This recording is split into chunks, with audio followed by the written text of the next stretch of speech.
Okay, let's dive in. Today, we're tackling a really important topic by unpacking notes we took from a video transcript.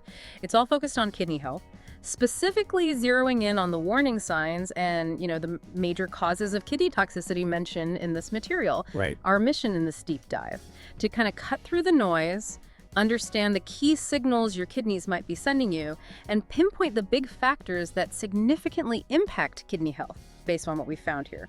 Think of it as your shortcut to getting genuinely well-informed on something that's, well, absolutely crucial. Yeah, and at its core, what we learned is that the fundamental role of your kidneys is filtering blood.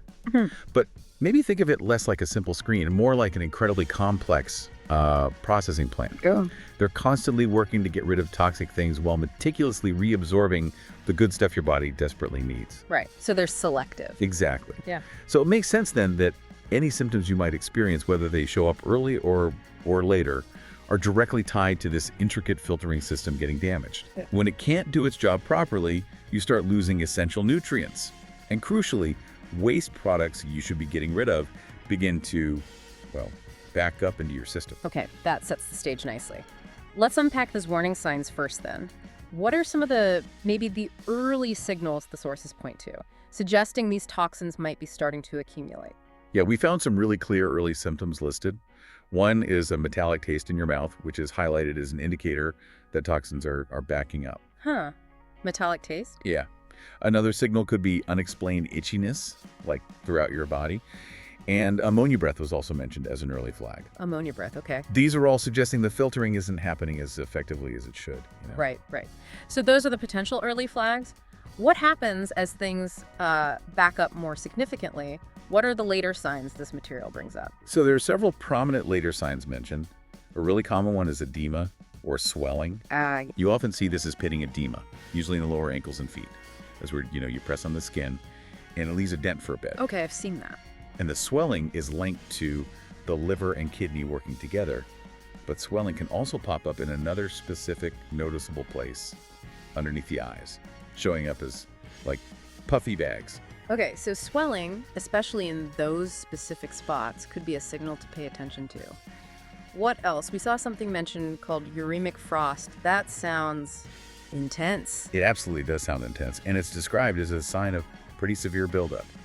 Uremic frost is when urea, which is a key waste product, backs up in the system so much that it actually starts coming through the skin. Wow. Through the skin. Yeah. The material describes it usually appearing as little white specks, almost like frost, often seen on the scalp or maybe the front part of the head. It's a very visual indicator of that advanced waste problem. Okay. And high blood pressure is also listed as a sign. How exactly does that connect to kidney function? Well, this is a fascinating point because, according to the information, high blood pressure is both a sign and a significant cause of kidney issues. Ah, a two-way street. Exactly. The explanation given is that if the kidney filter is damaged, it actually hinders blood flow into the kidney itself, which creates back pressure. Think of it like trying to force too much pressure through maybe a damaged pipe filter. It just wreaks havoc on the filtering mechanism. The kidney is made of these tiny filters called glomeruli, about 1 million per kidney, and this high pressure damages those crucial units. Got it. The sources also mention you might just feel really, really tired. Why would kidney trouble lead to exhaustion? Exhaustion is noted as a very common symptom. The underlying reason given is that too much urea, the waste product from protein breakdown, builds up in your blood. Right, that's stuff that should be filtered out. Precisely. Yeah. And this buildup, it makes you feel incredibly tired. Okay. What about standard tests, like a urine test? Was there anything specific mentioned to look for there? Yes, absolutely. Protein in the urine is highlighted. Specifically, if a urine test shows large amounts of protein, this information suggests suspecting toxic damaged kidneys. Large amounts being key. Exactly. It's described quite vividly as meaning there are holes in the filter. While, small amounts might indicate something else, large amounts are presented as a key sign of damage. And the urine itself might become acidic? Is that right? Correct. Very acidic urine is another sign that came up. This points to an imbalance, particularly with ammonia, which is alkaline, so it throws off the body's pH balance. The material also notes that this kind of acidity can be particularly pronounced if you have uncontrolled blood sugars from diabetes, potentially leading to something called ketoacidosis, though it's careful to distinguish this from nutritional ketosis. Ah, okay. Important distinction. Finally, low vitamin D was listed. How does that tie into kidney health? That seems less obvious. It does, but the kidneys play an incredibly crucial role in vitamin D metabolism. They perform the very first step in converting inactive vitamin D into its active form that your body can actually use. Ah, the activation step. Yes. So without good kidney function, you simply can't properly activate vitamin D, which means you could be deficient even if you're taking supplements. Right, because it's not getting converted. Exactly. And then low active vitamin D leads to low calcium levels. And this, we're told, can cause widespread calcification problems, calcium building up where it shouldn't. Arteries, joints, within the kidneys themselves as kidney stones, even in the eyes and nerves. It's quite a cascade effect. Wow, that is quite a comprehensive list of potential signs to be aware of. Covers everything from, metallic taste to edema and that vitamin D connection. Let's pivot now to the causes discussed. Based on these sources, what's hands down identified as the #1 reason for kidney damage? Based on this information, without a doubt, the #1 cause is diabetes. Specifically, consistently high levels of glucose in the blood. High blood sugar. Yes. And the analogies used in the source material are incredibly strong. Comparing high glucose to taking like steel wool or sandpaper to the inside of the kidney, Yeah. just destroying it. Oof, that's a powerful image. And the sources also mention other tissues that high glucose damages, right? It's not just the kidneys. Exactly. The kidney is called out as one of 4 main body tissues that are significantly damaged by high glucose. The others listed are the heart, specifically the blood vessels there, the nerves, particularly in the brain, and the eyes. So it's a systemic issue. Right. And how does the body try to deal with that excess sugar initially? What's the mechanism described? Well, the mechanism described is that the body works incredibly hard to keep sugar out of the bloodstream using insulin, constantly pulling it out. Trying to protect the arteries. Essentially, yes. The system is trying to keep your arteries clear of this excess sugar because of the profound damage it creates over time. But if it's not staying in the blood, where does all that sugar go then? Well, it has to go somewhere else. And one classic telling sign of diabetes is detecting sugar in the urine. Ah, so the kidneys are trying to dump it. Exactly. This means the kidney filter is having to work overtime, really struggling immensely to get rid of this excess sugar. And the sources actually call this excess sugar like a blowtorch to the kidney. Wow, another intense image? Yeah, creating intense oxidation and significant damage. Okay, so diabetes and high glucose are the #1 driver. What's listed as the second major cause then? High blood pressure is presented as the second leading cause. And interestingly, the material notes that high blood pressure itself is often caused by diabetes. How so? Because the glucose hardens the arteries, which increases pressure due to a loss of elasticity. Ah, so they're often linked. Very often. It's described almost as a circuit or a feedback loop, Yeah. Low vitamin D or low potassium can contribute to high blood pressure, which then damages the kidneys. And these problems can also worsen diabetes. It creates this difficult cycle where issues kind of feed into each other. That makes sense. Were there any other causes mentioned besides those two big ones, diabetes and high blood pressure? Yes, though they were described as less common. Polycystic kidney disease was mentioned as a potential cause. This is typically genetic, and the sources suggest it can manifest or maybe be triggered, particularly when the body, or the kidney specifically, becomes toxic. Okay. It was also noted that cysts can sometimes develop in the later stages of kidney disease anyway, even without that specific genetic condition. Got it. Another cause discussed was glomerulonephritis. That's inflammation of those tiny glomeruli filters we talked about earlier. Right. And the sources suggest that diabetes is actually a primary cause of this specific type of inflammation as well. So it keeps coming back to blood sugar. It really seems to. Pulling all that together, the strong conclusion drawn from this material is that the majority of kidney problems really do stem from high blood glucose levels. Okay. So given that deep understanding of the signs and the major causes, what does this information suggest we can actually do? Are there proactive steps or dietary approaches highlighted to support the kidneys or potentially prevent damage? Yes, several points came up here. A low-carb diet is suggested as potentially helpful, which makes sense given the glucose issue. Right. Potassium is highlighted as incredibly important. The emphasis is placed on consuming enough potassium, ideally from foods, specifically to prevent end-stage kidney disease. Okay, so getting enough potassium is protective. For prevention, yes. Yeah. But there's a critical caveat mentioned.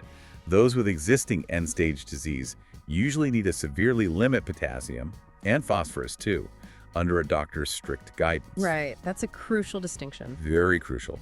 But for prevention, ensuring sufficient potassium is presented as a key protective factor for the kidney.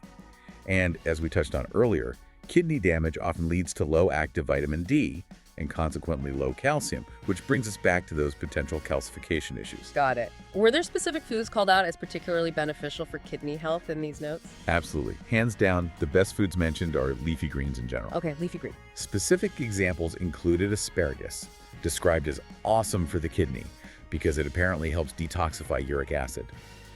Kale is praised for being loaded with kidney-protective phytonutrients. Nice. And celery is highlighted for having great nutrients that can gently detoxify and help keep kidneys healthy. Taking celery juice periodically is suggested as a good way to kind of filter the kidney. Celery juice, interesting. Yeah, and it was specifically noted that puffy eyes tend to clear up quickly with good celery consumption. So celery is highlighted as beneficial for edema in both the ankles and under the eyes. And it might even help with sleep if consumed daily, according to the source. Wow, celery seems like a powerhouse in this context. What about protein intake? That's often a topic when discussing kidneys. Yeah, regarding protein, the suggestion from the source is fish, seafood, and high-quality meats, thinking organic, grass-fed are best. But the emphasis was clearly on a moderate amount. Not too high, not too low. Exactly. Somewhere between, say, 3 to maybe 6 or 7 ounces per meal. Not a high or low protein approach. And the quality of the protein source is stressed as very important. Okay, quality and moderation. Besides diet and managing blood sugar and pressure, what else was mentioned as contributing to kidney damage? Well, beyond diabetes and high blood pressure, the sources explicitly state that drugs and medications can damage the kidney. Makes sense, they have to filter it all. Precisely. Because the kidney is constantly filtering blood, medications inevitably end up passing through, and consistent exposure can cause damage over time. The material also mentions the importance of avoiding food with pesticides and herbicides, giving non-organic coffee as an example due to the amount of spraying often involved. Okay. What about salt intake? We often hear low sodium for kidney issues, but the sources mentioned something interesting about a specific salt, didn't they? Yes, this was a really interesting point. It was noted that many people with kidney problems are put on standard low-sodium diets, which can actually lead to other issues like muscle weakness and lethargy. The sources then specifically highlight a type of sea salt called Baja Gold sea salt. Apparently, it's naturally lower in sodium, maybe around 70% sodium compared to over 95% in typical table salt or even other sea salts. Lower sodium, but what else? But it contains a much higher concentration of potassium and magnesium, along with supposedly 90 other trace minerals. It's presented as very good not just for the kidney, but for the entire body. Interesting alternative. And were there foods specifically recommended to avoid perhaps some less obvious ones? Yes, several were listed. The obvious ones, of course, are refined foods, junk foods, high sugary foods, and high carb foods. Those are identified as damaging across the board. Standard advice there. Right? But it also points to certain foods, even seemingly healthy ones, that are high in oxalates. Oxalates can combine with calcium to form stones, which, as you can imagine, can damage the kidney. Oxalates. Like in spinach. Exactly. Foods mentioned to potentially avoid if you have existing kidney problems include spinach, almonds, kiwi, and beet leaves, as well as things like beans and grains, which can also be high in oxalates. So context matters there. Right. Was hydration level also brought up as important? Absolutely. If you have existing kidney damage, the advice given in the source is to drink at least 2.5 liters of liquid per day. 2.5 liters. Why specifically? This is to help keep your kidneys from concentrating the urine too much, which can contribute to the formation of small crystals or stones. Keep things flushed. Makes sense. Finally, was there a specific supplement suggested for kidney support? Yes, a product called Rena Food from Standard Process was recommended. The suggestion was taking one before bed for perhaps 2 to 3 months, based on positive results reportedly seen in the practitioner's experience who created the source video. Okay, Rena Food. Got it. So, drawing this all together then, this deep dive has really illuminated the critical filtering role of the kidneys and the serious health consequences when that function is compromised. We've explored the whole spectrum of warning signs to watch for, from those early subtle signals like metallic taste and itching, to later indicators like specific types of swelling, that uremic frost, high blood pressure, exhaustion, and even specific findings from urine tests and vitamin D levels. Yeah, absolutely. And we've really pinpointed the primary threats highlighted in this material. High blood glucose from diabetes really stands out as the #1 cause, followed closely by high blood pressure. And we also noted the impact of medications, pesticides, and even certain foods high in oxalates can play a role. Crucially, though, we don't just focus on the problems. The sources provided actionable insights and dietary considerations, emphasizing beneficial foods like leafy greens and celery, highlighting the preventative power of sufficient potassium. With that important caveat. Right, with the caveat for end-stage disease. Discussing quality and moderation in protein intake, exploring alternative salt types like that Baja Gold, stressing adequate hydration if damage is present, and mentioning that specific supplement that was found helpful. It seems abundantly clear from this deep dive that maintaining kidney health is profoundly linked to managing blood sugar, keeping blood pressure in check, and being very mindful of what we consume and expose our bodies to. Definitely. And this really raises an important question, I think, for you, the listener, to consider. Given how strongly high glucose was identified as the main driver of kidney problems in this material, and thinking about average sugar consumption levels in diets today, what does this tell us about the potential scale of preventable kidney issues? And maybe the powerful impact of our individual dietary choices? What insights truly stand out to you from this deep dive?